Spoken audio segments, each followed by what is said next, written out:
কমলাকান্ত বলেছিল মেয়ের শ্বশুর বাড়ির গ্রামটা নাকি অনেক মনোরম সুন্দর। এই যে দেখছি একেবারে গন্ড গ্রাম, কয়েক পশলা বৃষ্টিতেই রাস্তা একেবারে দইয়ের মতো হয়ে গেছে। এই কথা বলে কোনো রকমে চিন্তামণি দাদু গরুর গাড়িতে এসে উঠলেন।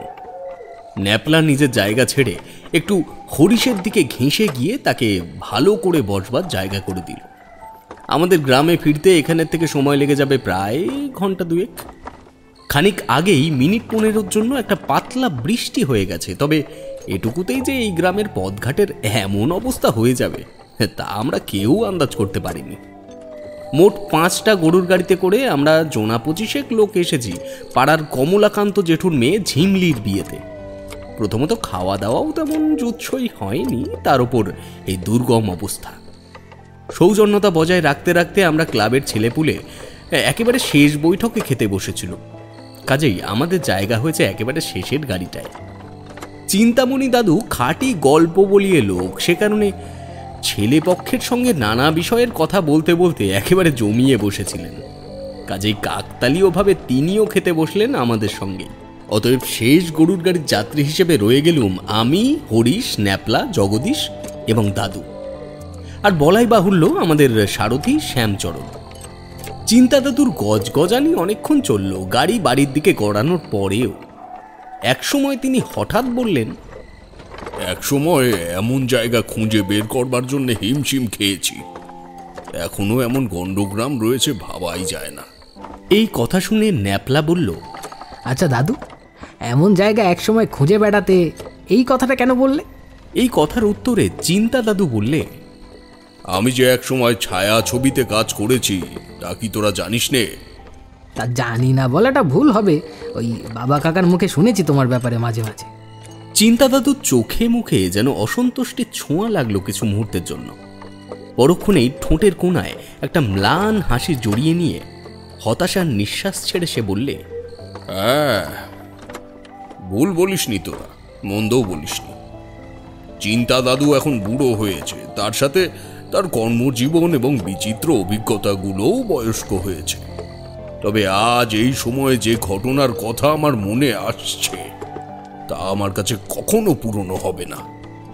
আমরা সকলেই কৌতূহলী দৃষ্টিতে তাকিয়ে রয়েছি দেখে চিন্তা দাদুর মতন গল্প বলিয়ে মানুষের বুঝে নিতে অসুবিধা হলো না যে আমরা তার জীবনের ওই অভিজ্ঞতাটি শোনবার জন্য মুখিয়ে উঠেছি। এমন সময় একটা বাজ পড়ল অদূরেই কোনো গাছের ওপরে। তার আলোক ঝলকানিতে আশপাশের পরিবেশটা মুহূর্তের জন্য দৃষ্টিগোচর হয়ে আবার অন্ধকারের কাছে আত্মসমর্পণ করল। আমরা সকলে একে অপরের কাছে একটু ঘেঁষে এসে বসলুম। চিন্তা দাদু বলতে শুরু করল, সালটা 1986, বাংলা ছায়াছবির রঙিন সময় চলছে তখন। আমি ক্রু মেম্বার হিসেবে কাজে ঢুকেছিলাম। ইংরেজি ও হিন্দি ভাষার উপরে ভালো দখল থাকায় ডিরেক্টর সহ বাকি উচ্চপদস্থ কর্মচারীদের চোখে পড়ে গিয়েছিলাম আর কি। বলা ভালো, আমার বক্তব্যের কিছুটা হলেও মূল্যবোধ বিচার করে দেখা হতো।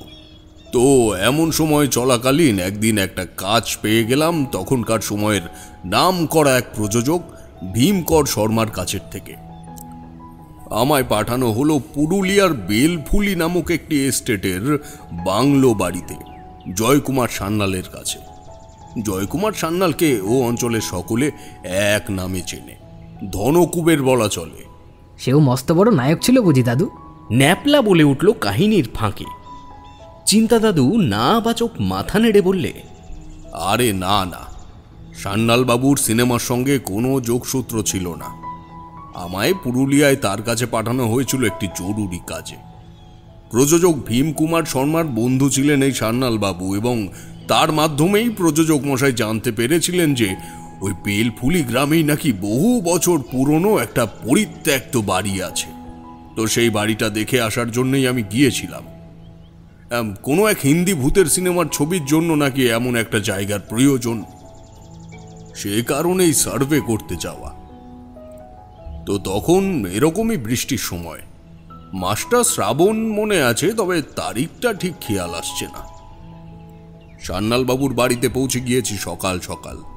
স্টেশন থেকে গাড়ি পাঠিয়ে আমায় নিয়ে এসেছিল ঠিকই, তবে যখন সেই প্রাচীন বাড়িটা দেখতে যাওয়ার সময় এলো, তখন প্রস্তুত করা হলো একটি গরুর গাড়ি। যদিও তার কারণ হলো যে পথের থেকে ওই বাড়িটি দেখতে যেতে হবে সেই পথে সান্যাল মশাইয়ের রোলস গাড়িটি যেতে পারবে না। কাজেই প্রভুভক্ত বিচক্ষণ গারোয়ান মঙ্গলের সঙ্গে সেদিন দুপুরবেলাতেই শুরু হলো আমার নির্দিষ্ট যাত্রা।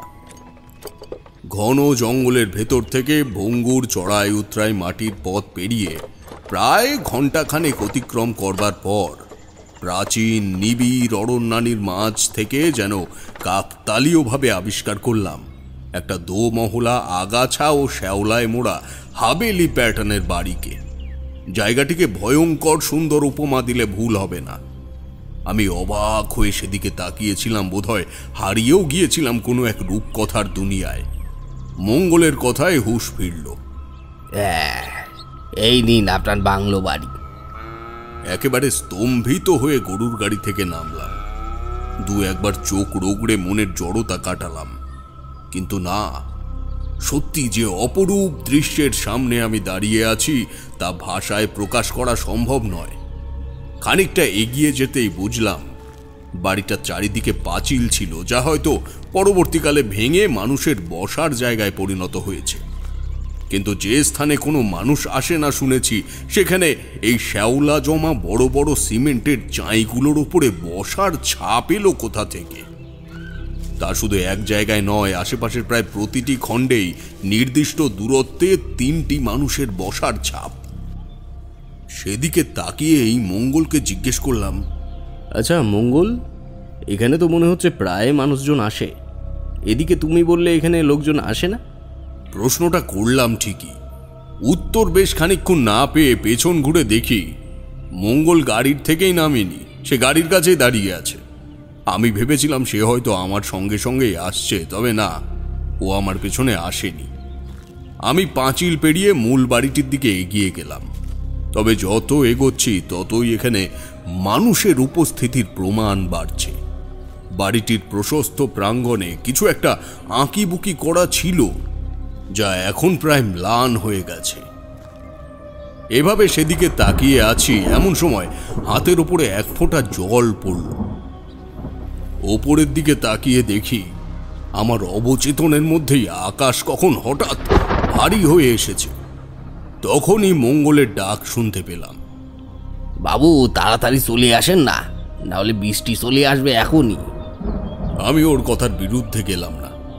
একে নতুন জায়গা, আজ না হয় তাকে জোর করে আটকে রেখে দিলাম, কিন্তু এরপরে যখন তাকে দরকার পড়বে সে বেঁকে বসতে পারে। মনে মনে ঠিক করলাম আজ সান্যাল বাবুর বাড়িতে রাতটা থেকে কাল সকাল সকাল এখানে চলে আসব। সত্যি এই চাকরির কারণে আমাকে অনেক জায়গাতেই ঘুরে বেড়াতে হয়, তবে এমন জায়গা আমি কোনোদিনই পাইনি। এই প্রজেক্টটা আমায় উচ্চপদস্থ হতে অনেক সাহায্য করবে, এই আশায় আমার মনটা খুব খুশি হয়ে গেল।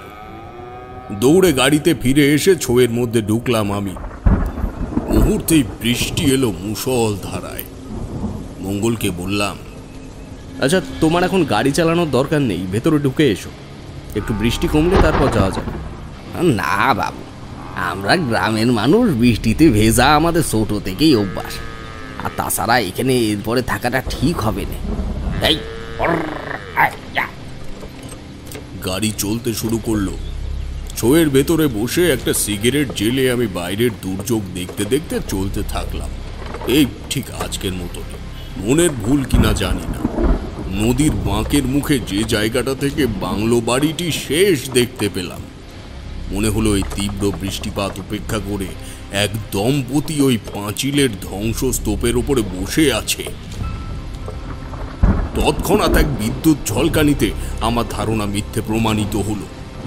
পরিবেশের এমন নির্মমতা আমি আগে কখনো দেখিনি। অবশ্য শহরে আর এমন গাছপালা আর এমন দিঘি বা কোথায়? দিঘির ওপারে ছেঁড়া ছেঁড়া মেঘে খেলে যাচ্ছে দিক দিগন্ত আলোকিত করে বৈদ্যুতিক তরঙ্গ। আর এই বৃষ্টির মধ্যেই হয়তো ভয় কাটানোর জন্য মঙ্গল গেয়ে চলেছে বেসুরো গান। বিক্ষিপ্ত হাওয়ায় সে গানের সুর ফিরে ফিরে আসে। কত দূর এগিয়েছি জানি না, হঠাৎ গাড়িটা দাঁড়িয়ে গেল। বাইরে তখনও দিনের আলো যথেষ্ট। মুখ বাড়িয়ে বললুম, কি হলো, দাঁড়িয়ে পড়লে কেন? কাঁপা গলায় উত্তর এলো, বাবু, একটু বাইরে এসে দেখুন তো এটা কে। বৃষ্টিতে কোনো রকম ছোঁয়ের থেকে মাথা বের করে দেখলুম একটা মহিলা রাস্তার মাঝখানে দাঁড়িয়ে আছে। তার পাশে ছোট ছোট ছাগলের বাচ্চা। বৃষ্টিতে সব ভিজে চুপচুপে হয়ে গেছে। তীক্ষ্ণ স্বরে বললুম, আপনি রাস্তার মাঝখানে দাঁড়িয়ে রয়েছেন কেন? হয় সরে দাঁড়ান, না হলে গাড়িতে উঠে আসুন। মঙ্গল বাধা দিয়ে বললে, না না বাবু, আমার মনে হয় এটা ঠিক হবে না, গাড়িতেও সব নেব নে। জোর করতে পারলুম না। তবে মঙ্গলের বিবেকের উপরে বিস্তর আক্ষেপ জন্মালো। এমন জনহীন প্রান্তরে একজন মহিলাকে সাহায্য করবার প্রয়োজনটুকু মনে করল না সে একবার।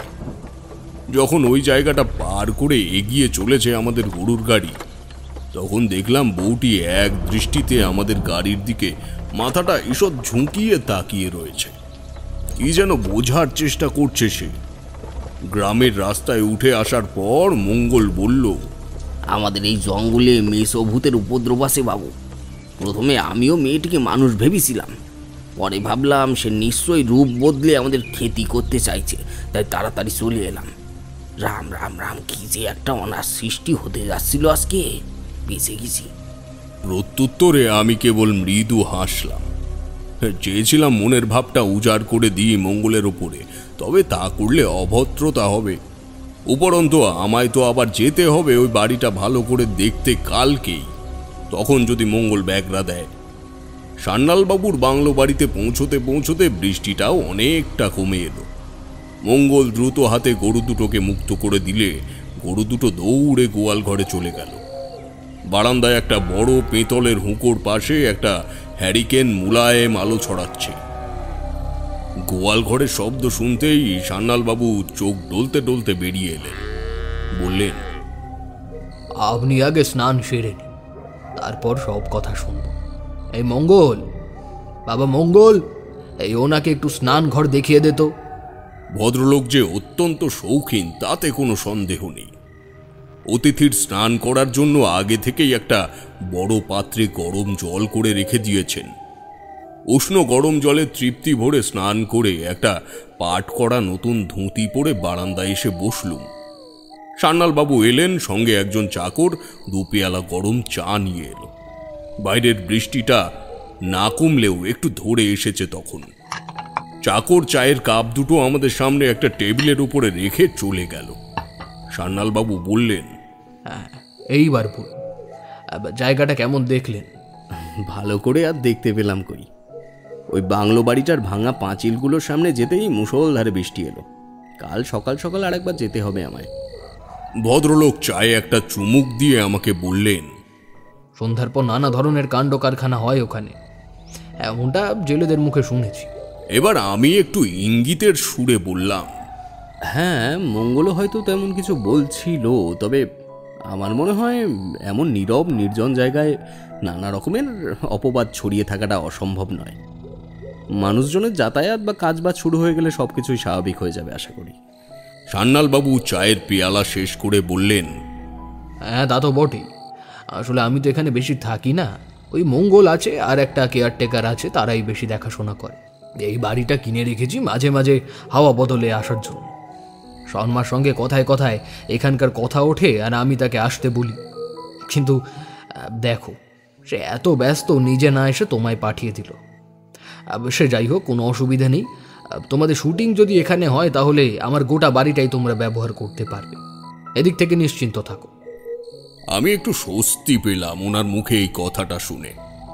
প্রতি মানুষ হিসেবে সান্যালবাবু তুলনা হয় না। যাই হোক, সেদিন আর বিশেষ কোনো কথা হলো না। রাতে সান্যালবাবু আমার জন্য পঞ্চব্যঞ্জনের ব্যবস্থা করেছিলেন ঠিকই, কিন্তু সম্মান রক্ষার্থে 2 গাল ভাত খেয়ে শরীর খারাপের দোহাই দিয়ে উঠে পড়েছিলুম। রাতে কোনোভাবেই ঘুম এলো না। মনে শুধু একটাই কথা ঘুরছে যে কবে থেকে কাজ শুরু করব, কারণ এমন কুসংস্কারাচ্ছন্ন গ্রামে নির্দ্বিধায় সব জায়গাটুকু নিয়ে কাজ করা যাবে। তাছাড়া লোকজন পেতেও অসুবিধা হবে বলে এখন মনে হচ্ছে না। পরদিন ভোর হতে না হতেই আমি ওই বাড়িটির দিকে রওনা দিলাম। আজ আর মঙ্গলকে নিলুম না, কারণ সকালবেলায় তাকে না নিয়ে গেলেও সান্যালবাবু বিশেষ আপত্তি করবেন না।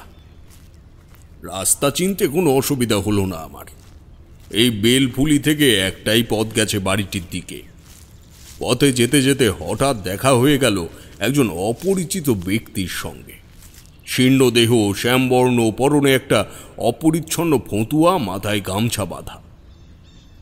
আমায় দেখে সে শুধু দাঁড়িয়ে পড়ল তাই নয়, আমায় মাথা থেকে পা পর্যন্ত এমনভাবে দেখতে লাগলো যেন ভূত দেখেছে সে।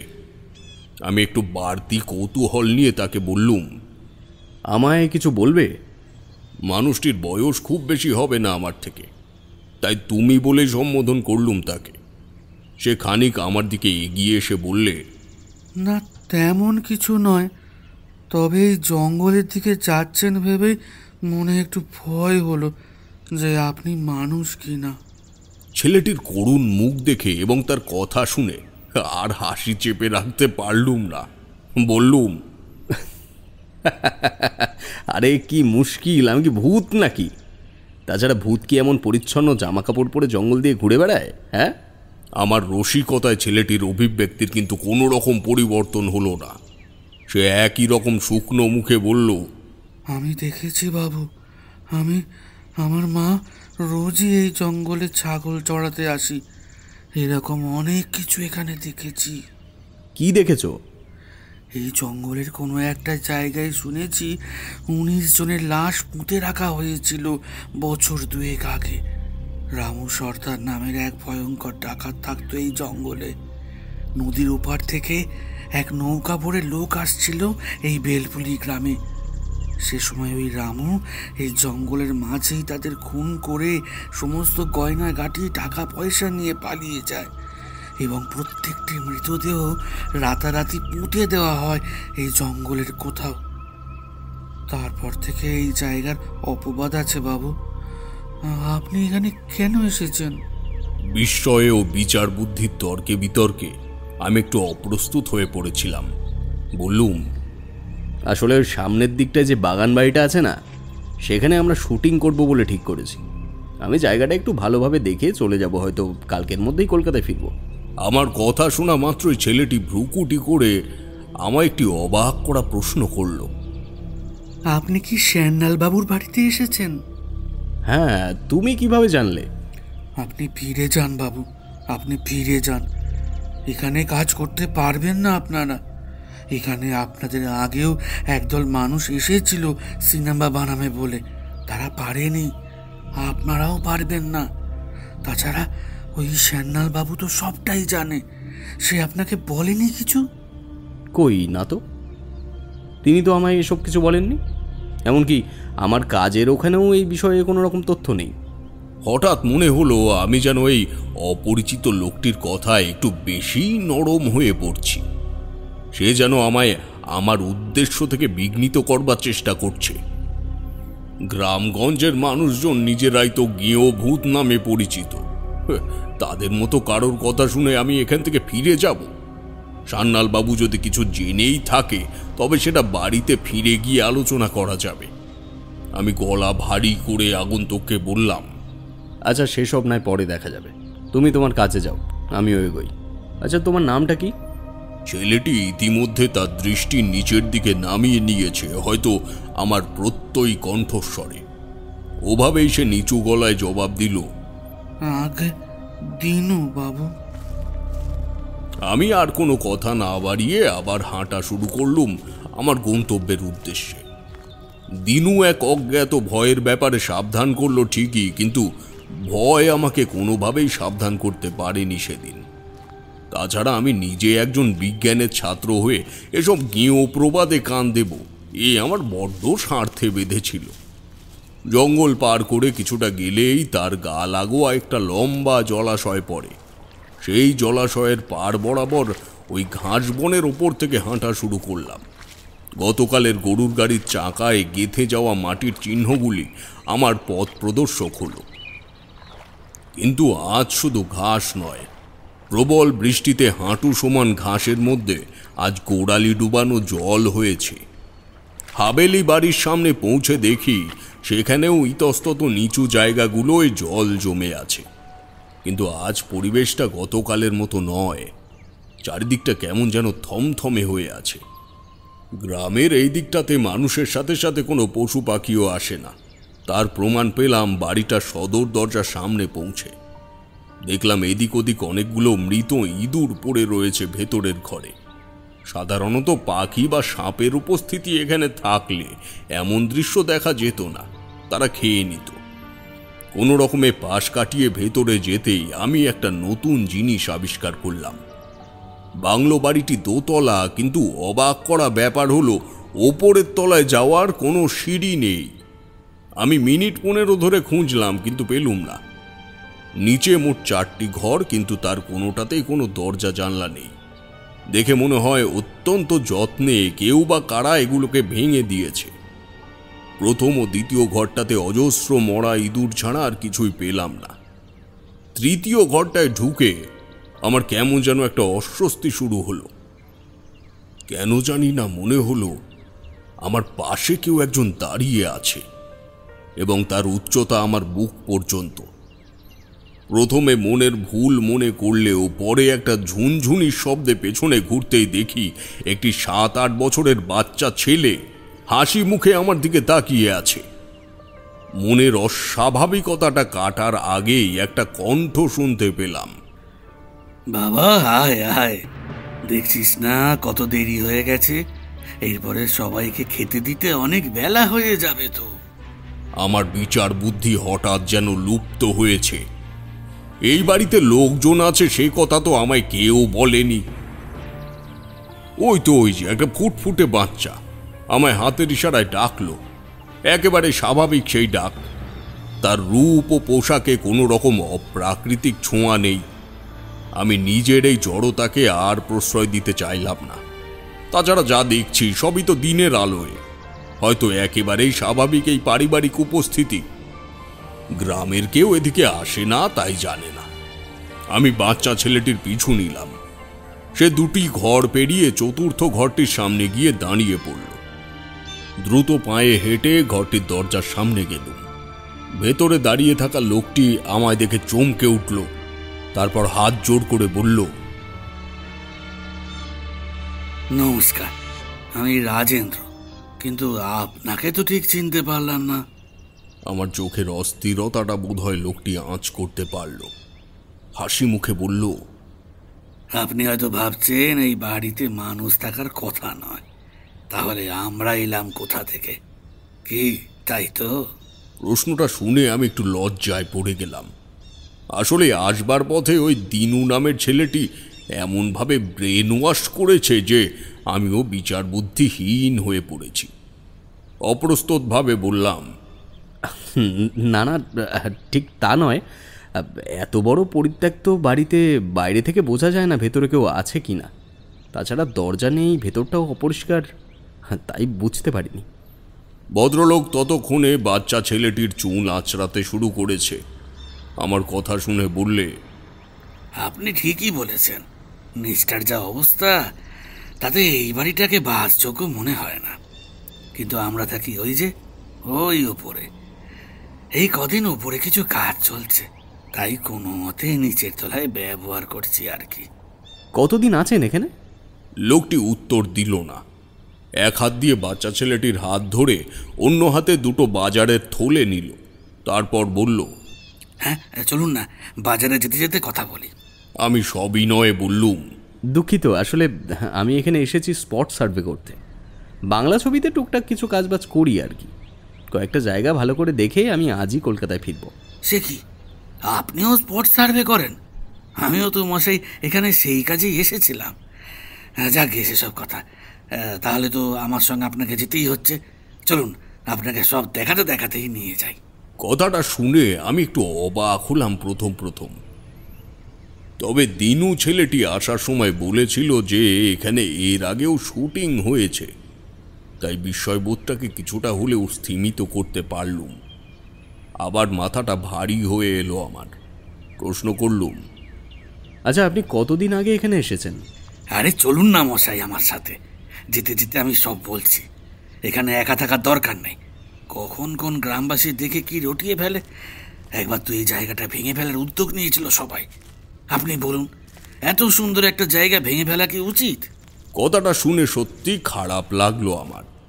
গ্রাম বাংলার বুকে এমন একটা নির্জন প্রাকৃতিক নিদর্শন ও তার সাথে এই পুরনো বাংলো বাড়ি, এই চিত্র যদি মানুষের সামনে আসার আগেই ধ্বংস হয়ে যায়, তাহলে একটা ছবির জগতের লোক হয়ে সেটাকে মেনে নিতে পারি কি করে? অগত্যা ভদ্রলোকের সঙ্গে পা বাড়ালাম। উনি বাচ্চা ছেলেটিকে কোলে নিয়ে বাড়ির পেছন দিকটায় গেলেন।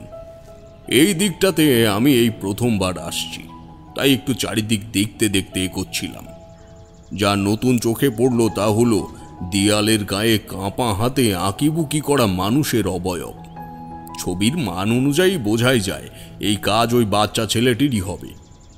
নির্দিষ্ট দেয়াল ছেড়ে বাঁ দিকে ঘুরতেই দেখলাম ভদ্রলোক একটি গরুর গাড়িতে ছেলেটিকে বসালেন। সত্যি গ্রামবাসীদের ওপরে আমার হাসি পেল তখন। এমন একটা স্বাভাবিক জিনিসকে ওরা কত বড় একটা কুসংস্কারের আড়ালে লুকিয়ে রেখেছে ভাবতে পারো? যদি সত্যিই তেমন কিছু হতো, তাহলে কি এই মানুষগুলো এখানে থাকতে পারত? বাড়ির পেছনের অনেকটা জায়গা বেশ পরিষ্কার পরিচ্ছন্ন করা এবং পেছন দিক থেকেই দোতলায় যাওয়ার একটা প্রশস্ত সিঁড়ি উপরে উঠে গেছে। আমি গাড়ির কাছে যেতেই বাচ্চা ছেলেটি দেখলাম দোতলায় কাউকে হাত দেখাচ্ছে। সহজাত প্রক্রিয়ায় সেদিকে চোখ পড়তেই দেখলাম এক দম্পতি সেখানে দাঁড়িয়ে হাতের ইশারায় বিদায় জানাচ্ছে ছেলেটিকে। ভদ্রলোকটি আমার কাছে এসে বললে, আরে দাঁড়িয়ে আছেন কেন? গাড়িতে উঠে বসুন। লোকটির কণ্ঠে একটা সতর্কতা লক্ষ্য করলুম। মনে হলো আমি লোকটির ইচ্ছের বিরুদ্ধে কোনো ভুল করে ফেলেছি। ভদ্রতার খাতিরে আর কোনো প্রশ্ন না করে গাড়িতে উঠে বসলুম। আচ্ছা, এবার আপনি বলুন যা বলবেন বলছিলেন। লোকটি বলতে আরম্ভ করল। আজ থেকে বছর দেড়েক আগে একটা বাংলা ছবির শুটিংয়ের জন্য আমরা পুরো দল নিয়ে এখানে আসি। আমি যেদিনের কথা আপনাকে বলছি সেদিন আমাদের শুটিং ছিল একটা বৃষ্টির সময়। লেখা অনুযায়ী নায়ক একটি গরুর গাড়িতে করে বৃষ্টির মধ্যে গ্রামের পথ ধরে আসবে, আর নায়িকা তখন দাঁড়িয়ে থাকবে ঠিক রাস্তার মাঝখানে। এই দৃশ্যটাকে আরো ফুটিয়ে তোলার জন্য গ্রামের থেকে দুটি ছাগলের বাচ্চাও আমি জোগাড় করে আনি। শুটিংও সময় মতো শুরু হলো, আর বৃষ্টিও এলো মুষলধারে। গরুর গাড়ির চালক হিসেবে ছিলাম আমি। ডিরেক্টর সাহেব নায়িকার গাড়িতে ওঠার মুহূর্তটা তখন ক্যামেরা বন্দি করছিল। ঠিক সেই সময় ঘটল ঘটনাটা। হঠাৎ কি হলো জানি না, গরুগুলো উন্মাদের মতো দৌড়াতে শুরু করলো। আমি কোনোভাবে গরুগুলোকে থামাতে পারলাম না। তুমুল বৃষ্টির মধ্যে ঘন জঙ্গল ভেঙে ছুটে চলল গরু দুটো। ভয়তে বোধহয় অজ্ঞান হয়ে গেছিলাম আমি। যখন হুঁশ এলো তখন দেখলাম ঘন জঙ্গলের মধ্যে একটা উপড়ে পড়া গাছের গুঁড়ির উপরে আমি শুয়ে আছি। রাজেন্দ্রবাবুর কথা শুনে আমার বিস্ময়ের পারদ চড়েছে চরম সীমায়। প্রশ্ন করলুম, তারপর তারপর কি হলো? তারপর থেকে উনি আমাদের সঙ্গেই থাকেন, রান্না করেন, খেলেন, আর মাছ ফুরিয়ে গেলে মাছ ধরে আনেন। ভয়ার্ত দৃষ্টিতে ধীরে ধীরে পেছন দিকে ঘুরলুম। দেখি সেই দুজন দম্পতি বাচ্চা ছেলেটিকে কোলে নিয়ে আমার পাশে বসে আছে। মুহূর্তের মধ্যে মেরুদণ্ড দিয়ে ঠান্ডা বরফের স্রোত বয়ে গেল। নিজেকে যতটা পারলুম ওখান থেকে সরিয়ে রাজেন্দ্র বাবুর দিকে নিয়ে এলুম। কাপা গলায় বললুম, এরা কারা, আর কখন উঠলো এই গাড়িতে? রাজেন্দ্রবাবু সাথে সাথে আমায় টেনে তার পাশে নিয়ে ছুঁয়ের দিকে তাকিয়ে বললে, এই মালিনী, এই লোকটির কোনো ক্ষতি করবি না তুই। ইনি এখানে এসেছেন শুধু জায়গাটা দেখতে। আমি ওনাকে সব বুঝিয়ে দেব। তোরা এখন যা, এখান থেকে যা। আমি কিংকর্তব্য বিমূঢ় হয়ে তাদের দিকে তাকিয়ে রয়েছি। যে দুজন নতুন আরোহী উঠেছে তাদের মধ্যে পুরুষটি একটি সাদা ধুতি পাঞ্জাবি পরা এবং মেয়েটির পরনে নাক পর্যন্ত ঘোমটা দেওয়া একটা লাল বেনারসি শাড়ি। হঠাৎ করে সাড়া দিল, এরা সেই দিনুর মুখে শোনা বিবাহিত দম্পতি নয় তো, যাদের ডাকাত দল হত্যা করেছিল? ধীরে ধীরে নববধূর সাজে সাজা মেয়েটি ছয়ের থেকে বেরিয়ে গরুর গাড়ির শেষ প্রান্তে গিয়ে দাঁড়িয়ে পড়ল। এই মাটির অসমতল রাস্তায় তার দাঁড়িয়ে থাকাটা কোনো কঠিন বিষয় বলে মনেই হচ্ছে না। রাজেন্দ্রবাবু এক হ্যাচকা টানে আমায় নিয়ে গরুর গাড়ি থেকে লাফ মারলেন। ধাতস্থ হয়ে পড়ার আগেই দেখি ওই নববিবাহিত প্রেত দম্পতি আমাদের সামনে এসে দাঁড়িয়ে আছে। বাচ্চা ছেলেটি দূরে দাঁড়িয়ে পাগলের মতো কাঁদছে। গরু দুটো জঙ্গলের গহনে কোথায় যেন মিলিয়ে গেল, তাদের আর দেখতে পেলুম না। তৎক্ষণাৎ রাজেন্দ্রবাবু লাফিয়ে উঠে দাঁড়ালো, ক্রুদ্ধ কণ্ঠে তাদের উদ্দেশ্যে বললে, তোদের সব ইচ্ছে তো আমি পূর্ণ করি মালিনী। এই লোকটাকে তোরা ছেড়ে দে, ইনি আমাদের কোনো অনিষ্ট করেননি। শঙ্করের সামনে তোরা এমন কাজ করিস না। ওই দেখ দেখ, ও কত ভয় পাচ্ছে দেখ। প্রেতের অট্টহাসি জঙ্গলময় প্রতিধ্বনিত হয়ে গেল এই কথা শোনার পর। এক ছুটে বাচ্চা ছেলেটিকে কোলে নিয়ে উল্টো পায়ে এক বটগাছ বেয়ে উপরে উঠতে থাকলো ওরা দুজনে, আর সাথে বলল, আমরা তো গেছু ভূত, নেহাত আগুনে পড়িনি বলে আমাদের আত্মা শান্তি পায়নি। এই যে এই বাচ্চা ছেলেটা কি দোষ করেছিল বলতো? ওই মানুষগুলোর জন্য তো এতগুলো প্রাণ গেল। শঙ্কর ছোট, ও শিকার ধরতে জানে না, তাই ভয় পাচ্ছে। তবে ওকে তো শিখতে হবে, তাই না? ছোট থেকে তো এখনো মানুষের রক্ত খায়নি ভাইটা। আমার ছোট ভাইটাকে তো তার স্বাদ বোঝাতে হবে, তাই না? সরে যা রাজেন্দ্র, সামনে থেকে সর। আমার শরীরে তখন বিন্দু মাত্র শক্তি নেই পালিয়ে নিজেকে বাঁচানোর। এরকম অনৈসর্গিক দৃশ্য সামনে ঘটে চললে যে কোনো মানুষের হৃৎপিণ্ড বন্ধ হয়ে যাওয়ার কথা। পালিয়ে বাঁচা তো অনেক দূরের ব্যাপার। প্রেত যুগল হাঁটতে হাঁটতে গাছের মগ ডালে পৌঁছেছে তখন রাজেন্দ্রবাবু আমায় পাঁজা করে তুলে নিয়ে একটা শুকনো পাতার ঢিপিতে শুইয়ে দিলেন।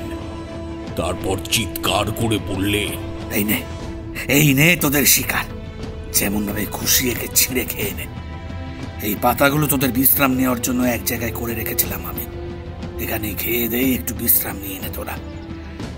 আমি ততক্ষণে বাজারটা সেরে আসি, তবে এরপরে কিন্তু আমি কোনো কথা রাখতে পারবো না। আমি তৎক্ষণাৎ ভয়ার্ত দৃষ্টিতে রাজেন্দ্র বাবুর দিকে তাকালুম। তিনি চোখের ইশারায় আমায় আশ্বাস দিলেন যে আমি মরব না। প্রেতের দিকে দৃষ্টি ফেলতেই দেখলুম রক্তের ভয়ঙ্কর লালসায় ওদের জিভের থেকে এক ধরনের লালচে তরল বেরিয়ে আসছে। রাজেন্দ্র এবার নিচু গলায় বললে, আপনি দেশলাই হাতে রাখুন, বলা মাত্রই আগুন জ্বালাবেন, বুঝলেন? জরাজীর্ণ শরীরের রাজেন্দ্র বাবুর নির্দেশগুলোই আমার একমাত্র বাঁচার আশা বলে মনে হলো। দেশলাই হাতের মুঠোয় নিয়ে একটা জড় বস্তুর মতো পড়ে রইলাম। বটগাছের মগ ডাল বেয়ে প্রেত যুগল তখন আমার ঠিক ওপরের ডালটায় এসে বসেছে। হিংস্র চিৎকার করে ওরা লাফ মারতেই রাজেন্দ্র বাবু আমার পা ধরে টেনে পাতার ঢিপি থেকে সরিয়ে নিলেন। এরপর আর বলে দিতে হলো না তার। আমি তাড়াতাড়ি পকেট থেকে দেশলাই বের করে আগুন ধরিয়ে দিলাম শুকনো পাতার স্তূপটায়। বন্য পাতার আগুন ছড়িয়ে পড়ার মাত্রা দেখলে অবাক হতে হয়। মুহূর্তের সময় পরিবর্তন, তার মধ্যেই এই দাবানলের মতো চারিদিক ছড়িয়ে পড়ল আগুন।